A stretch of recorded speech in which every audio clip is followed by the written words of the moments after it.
Imagina só uma lista que tem, sei lá, uma linguiça apimentada, um método para recuperar dados de computador, uma raça de cachorro pastor e uma tradição de tocar sinos ao meio-dia. Parece uma lista de compras bem aleatória. Totalmente. Mas e se eu te disser que tudo isso tem algo em comum? Aí eu fico curioso. Pois é, todos eles são considerados tesouros nacionais da Hungria. Hoje, a gente vai mergulhar num conceito fascinante chamado Hungaricum. Isso. As nossas fontes são a lei que criou essa ideia, a lista oficial completa desses tesouros e algumas notas explicando o propósito de tudo isso. A nossa missão é entender o que exatamente é um Hungaricum e por que ele é tão importante para a identidade húngara. E a definição oficial, que vem direto da lei de 2012, é, assim, bem formal, né? Mas a essência é poderosa. Um Hungaricum é basicamente um selo, uma forma de dizer: isso aqui representa o auge do que a Hungria tem de melhor. O auge. Exato. É algo que tem que ser único, de altíssima qualidade e, claro, com uma identidade que é inconfundivelmente húngara. É como se eles estivessem tentando, sei lá, engarrafar a excelência húngara. Ok, vamos desvendar isso. Então não é só uma lista de coisas legais da Hungria. Longe disso. Existe todo um sistema por trás, um processo, e as nossas fontes mostram que a ideia não surgiu do governo de cima para baixo. Começou como um movimento social lá no início dos anos 2000. Foi ganhando força. Exato, até virar a Lei XXX de 2012. E o mais impressionante, foi aprovada por unanimidade no parlamento. Isso diz muito, não? Diz tudo. Mostra um consenso nacional raro sobre a importância de proteger a própria identidade. Com certeza. E o propósito da lei é duplo. Por um lado, ela cria as regras do jogo, né? Para identificar, registrar e, claro, proteger esses valores. A parte burocrática, digamos. Isso. Mas o outro lado, que talvez seja até mais importante, é a promoção. Não adianta nada criar uma lista e guardar numa gaveta. Verdade. As fontes até mencionam exposições itinerantes como umas que aconteceram em Zenta e Sarajevo em janeiro de 2026.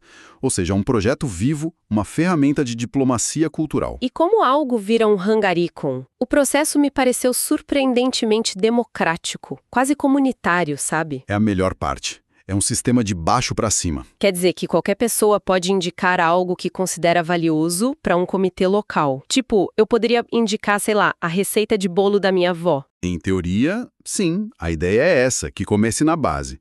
As pessoas de uma cidade ou região indicam seus tesouros locais. Aham. A partir daí, essa sugestão pode subir de nível. Vai para um repositório regional e depois nacional, o chamado Repositório de Valores Húngaros. Entendi. Só depois de passar por todos esses filtros é que o Comitê Hungaricum, que é quem bate o martelo final, decide se aquele item merece o título máximo. É tipo um funil de excelência. Um funil de excelência, gostei disso.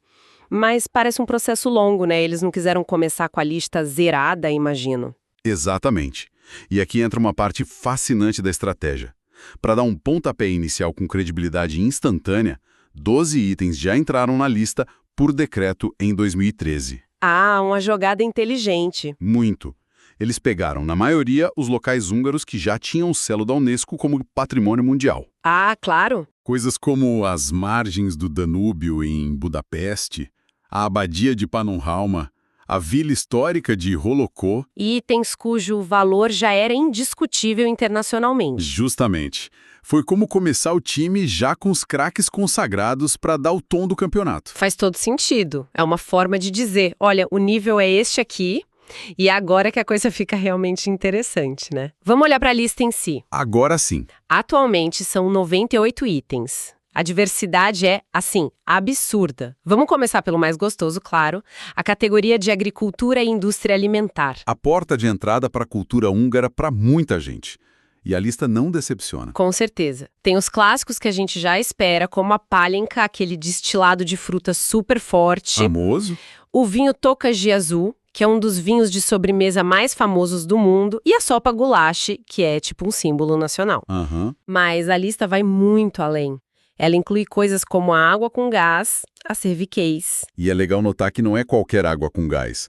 A imagem cultural ali é daquela garrafa antiga, o sifão de vidro com um gatilho de metal, sabe? Sei. É a celebração do ritual, da experiência, não só do produto. Perfeito. E tem também o kurtoskalat, aquele bolo em formato de chaminé, coberto de açúcar. E o que me chamou a atenção foi o nível de detalhe. Não é só salame, mas marcas específicas, como o Pick e o Hertz. Isso é muito específico. E essa especificidade é a chave. Se a gente conectar isso com a ideia geral, a gente vê um padrão. Não está na lista apenas páprica. Verdade. Mas sim a páprica moída de Kalosha e a páprica moída de Szeged. Exato. Isso revela um orgulho regional profundo. Não é só sobre celebrar um produto húngaro, mas reconhecer que a excelência daquele produto vem de uma tradição, de um lugar específico. É muito parecido com o que a Itália faz com o Parmigiano Reggiano ou a França com o Champagne. É uma denominação de origem com um selo de identidade nacional por cima. Exatamente. E essa ideia de proteger não só o produto, mas o jeito de fazer, a tradição, isso vai muito além da comida, né? Porque quando a gente olha para a categoria de patrimônio cultural, a lista, sim, explode. É aí que o conceito de tesouro se expande de uma forma impressionante. Entramos no campo do intangível. Totalmente.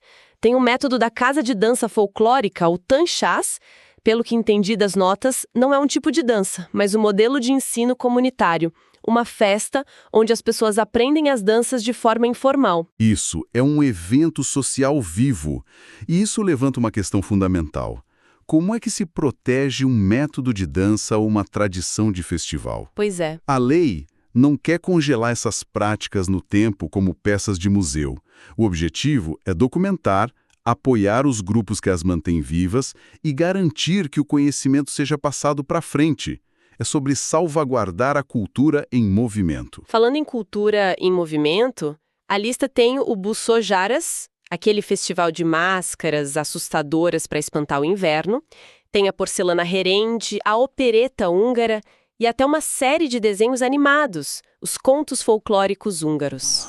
Um desenho animado? Um desenho animado como tesouro nacional. Isso mostra uma amplitude incrível. E mostra que eles valorizam tanto a cultura erudita, como a porcelana, que era a preferida da Rainha Vitória, quanto a cultura popular que formou gerações de crianças. Nossa, é verdade. Tudo isso compõe um mosaico da identidade húngara. O reconhecimento de que a cultura está tanto num objeto de luxo quanto numa história contada na TV. Mas a lista não para no folclore. Ela dá um salto para a ciência e tecnologia. E aí que eu fiquei um pouco confusa. Na categoria de soluções industriais e técnicas, a gente encontra a obra de Janos Neumann, o John von Neumann, sobre computação. O pai da arquitetura de computadores moderna. Exato, um pilar da ciência americana. Incluir ele na lista não soa um pouco forçado? Como se a Hungria estivesse tentando reivindicar uma figura que passou a maior parte da vida produtiva nos Estados Unidos? Essa é uma ótima pergunta. E é um debate que com certeza existe. Mas do ponto de vista da lei Hungaricum, o que importa é a origem húngara e o auge da realização. Certo. Eles não o celebram como uma figura americana, mas como um produto do brilhante sistema educacional e intelectual húngaro do início do século XX, que foi para o mundo e o transformou. Entendi. É uma declaração de que o talento húngaro tem impacto global, mesmo que ele floresça fora de suas fronteiras. É celebrar a semente, sabe? Não apenas a árvore. Entendi. É uma forma de dizer essa mente que mudou o mundo foi forjada aqui. E na mesma categoria tem a recuperação de dados Kurt, uma empresa de tecnologia. Isso é bem moderno. E isso prova que a ideia de Hungaricum não é estática ou nostálgica. Não é só sobre o passado. Aham. Ela abraça contribuições húngaras para a cultura e a tecnologia globais, onde quer que apareçam. A inclusão mais recente de um esporte moderno como o tagball, que é tipo uma fusão de futebol com tênis de mesa, confirma isso. A lista está viva e olhando para frente. Certo. Então vamos tentar amarrar tudo isso. A gente tem uma lista com 98 itens que vai de uma linguiça de porco a um algoritmo de recuperação de dados, de uma renda feita à mão a um sistema de pedagogia musical como o método Kodali, que também está na lista. Qual é o fio que costura tudo isso? O que um salame tem a ver com John von Neumann? O fio não é o objeto em si, não é a linguiça ou o algoritmo. O fio é o que a lista percebe como uma genialidade húngara por trás da criação. A genialidade? Sim. seja a engenhosidade do camponês, que desenvolveu a receita perfeita ao longo de séculos, a criatividade do artesão que pinta uma peça de porcelana, a inovação do engenheiro que cria um software de ponta, ou a visão do educador que cria um método musical revolucionário. A lista é uma exposição curada do talento nacional. Então é um autorretrato. Uma nação dizendo, olha mundo, é isso que nós somos. Somos isso e também isso. Exatamente. Somos mestres da culinária, pioneiros da tecnologia, guardiões de tradições milenares e inventores do futuro. Perfeito. É a materialização de um conceito que os próprios húngaros chamam de magyarság. É uma palavra difícil de traduzir, mas significa algo como a essência de ser húngaro, o espírito húngaro. Magyarság. A lista Hungaricum é, no fim das contas, um catálogo com 98 exemplos do que essa magyarság significa na prática. É uma ferramenta poderosa de orgulho nacional e de definição de identidade cultural. Recapitulando então, um Hungaricum é o que a Hungria define como o auge de sua própria realização, protegido por uma lei aprovada por todos.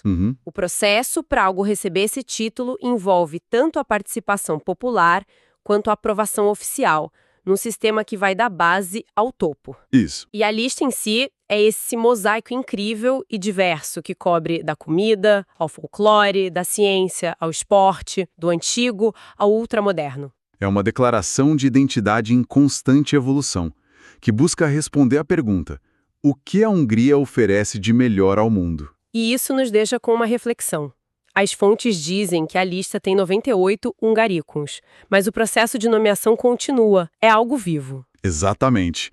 Isso nos leva a uma pergunta para a gente pensar depois. Se qualquer nação decidisse criar uma lista oficial parecida com essa, dos seus ápices de realização, o que estaria nela? Nossa, boa pergunta. Se a gente pensar no Brasil, por exemplo, o que entraria?